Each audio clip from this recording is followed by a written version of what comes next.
Why many Americans aren't benefiting from robust U.S. economy. Washington, AP, The Economy. Federal Reserve Chairman Jerome Powell declared this week, is doing very well. And it is. Steady hiring has shrunk unemployment to 3.8%, the lowest since the 1960s.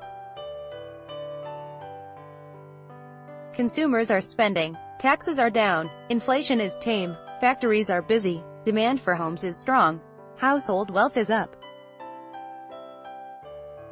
Ad choice advertising and invented by Teads, yet the numbers that collectively sketch a picture of a vibrant economy don't reflect reality for a range of Americans who still feel far from financially secure even 9 years into an economic expansion. From drivers paying more for gas and families bearing heavier childcare costs to workers still awaiting decent pay raises and couples struggling to afford a home, people throughout the economy are straining to succeed despite the economy's gains. Advertisement. There are people like Katie Cole, a 33-year-old music teacher from North Creek, New York, who's still repaying her student loans. It took her 2 years of working a second job to repair her credit and amass enough money to try to buy a home with her boyfriend. She just gave birth last month, the fourth child in her blended family, which means having to take unpaid leave from her school job. As far as the numbers saying everyone is working, that's great, Cole said. But is everybody surviving? I don't think so. In a great economy, everybody is thriving, and not just a certain group. When analysts at Oxford Economics recently studied American spending patterns, they found that the bottom 60% of earners was essentially drawing on their savings just to maintain their lifestyles. Their incomes weren't enough to cover expenses. Many people are still living on a paycheck-to-paycheck basis, said Gregory Dacko, head of U.S. economics at Oxford. Dacko and other economists describe the economy as fundamentally healthy, a testament to the durable recovery from the 2008 financial crisis. The job market, in particular, is booming. But even many people who have jobs and are in little danger of losing them feel burdened and uneasy. Advertisement. Here's a look at the economy from their perspectives. Commuters. Even with inflation running at a relatively low 2.4%, one particular expense is weighing on anyone idling in traffic. Gasoline prices have surged 24% over the past year to a national average of $2.94 a gallon, according to AAA. That's the highest average since 2014. Analysts at Morgan Stanley have estimated that the increase this year will likely eat away a third of people's savings from Trump's tax cuts. Gas prices are still below their high reached roughly a decade ago. Yet the increase this year represents an additional financial burden on consumers and businesses compared with a year ago. Home buyers. A strong job market can actually be a curse for would-be home buyers. With more people drawing paychecks and able to afford a home, demand has intensified. Yet the number of homes listed for sale is flirting with historic lows. The combination of high demand and low supply has driven prices to troubling high levels. It's not just that home ownership is largely unobtainable in San Francisco or Seattle. The Case-Shiller Index shows that home prices are rising more than 6% annually in Atlanta and Minneapolis. In the Detroit metro area, they're up nearly 8% over the past 12 months.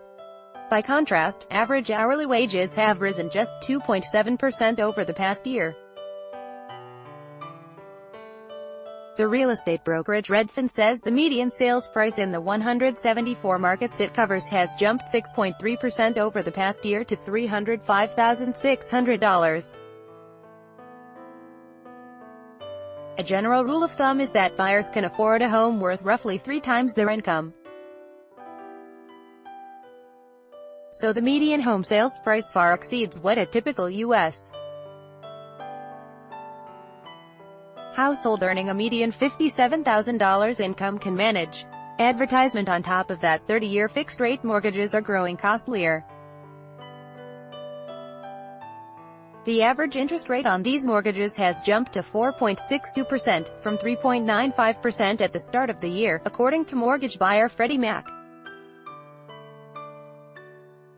The middle class $100 trillion. That's roughly the net worth of U.S. households and nonprofits, according to the Federal Reserve. Problem is, America's wealth is increasingly lopsided, with the affluent and the ultra-wealthy amassing rising proportions and everyone else benefiting modestly if at all. The top 10% of the country holds 73% of its wealth, a share that has crept steadily up since 1986, according to the World Inequality Database. The most sweeping gains are concentrated among the top 1%, this group holds nearly 39% of the wealth. And they're arguably poised to become even more prosperous because Trump's tax cuts largely favored the wealthiest slice of individual taxpayers. Contrast that with the middle 40% of the country, a group that would historically be considered middle class. In 1986, they held 36% of the country's wealth, now, it's just 27%.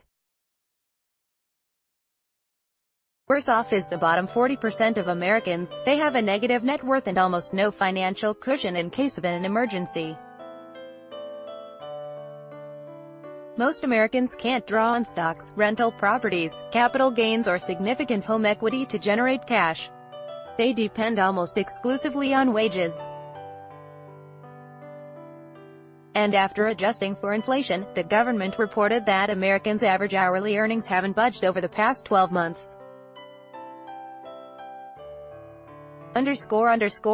High school-only grads. Employers increasingly favor college graduates over people with only a high school diploma.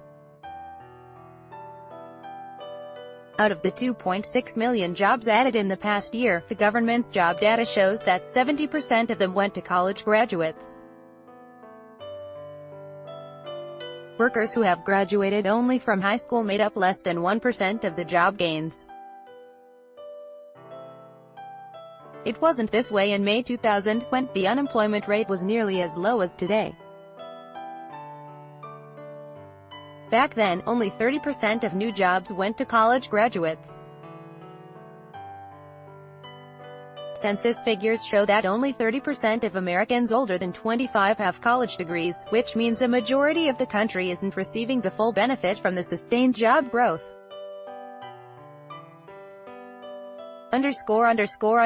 College grads, for all their good fortune as the favored recipients of job growth, there's a major downside for recent college graduates. Obtaining a degree has increasingly coincided with ever higher student debt loads. Since 2004, total student debt has climbed 540% to $1.4 trillion, according to the New York Federal Reserve. About 60% of college graduates from 2016 held debt with an average of $28,400, according to the College Board. That figure doesn't include any graduate school debt. The Urban Institute found that advanced degree students borrowed an average of $18,210 in 2015, about triple what undergraduates borrowed that academic year. Mounting student debt could hinder the buying of homes and formation of families that helped growth in previous decades.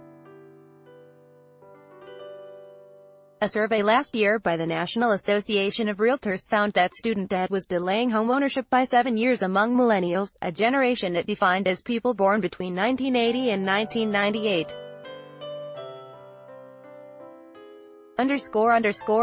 Anyone paying for childcare. Children are immensely expensive. For nearly a third of families, the costs of childcare swallowed at least 20% of their income, according to a survey posted in March by the caregiver jobs site Care.com. Nearly a third of parents said they went into debt to cover child care expenses. When Care.com assessed how much its members were spending on daycare centers for infants yearly, the average cost was $10,486, and it ranged as high as $20,209. Nannies were even pricier. Research also suggests that some women remain outside the workforce because of the comparatively weak family leave and childcare policies in the United States relative to those in other developed economies. A result is that families are foregoing income that would otherwise benefit them in the economy. When the unemployment rate was last around 3.8% in 2000, the proportion of women who either had a job or were looking for one was peaking.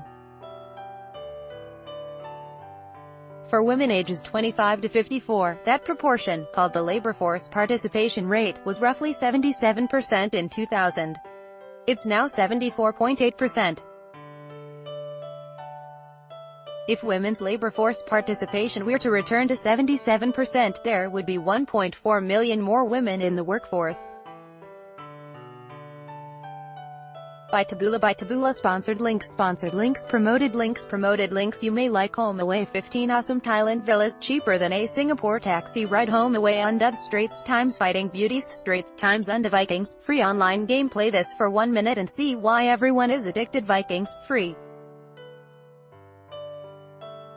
Online game. Undo. Young parent Sean Yu confirms his wife is 6 months pregnant. Young parent Undo Beba language expert shares the secret to learning a language in 20 minutes at Debablindo. Enjoy compare best credit cards in Singapore. Compare today. Enjoy compare Undo.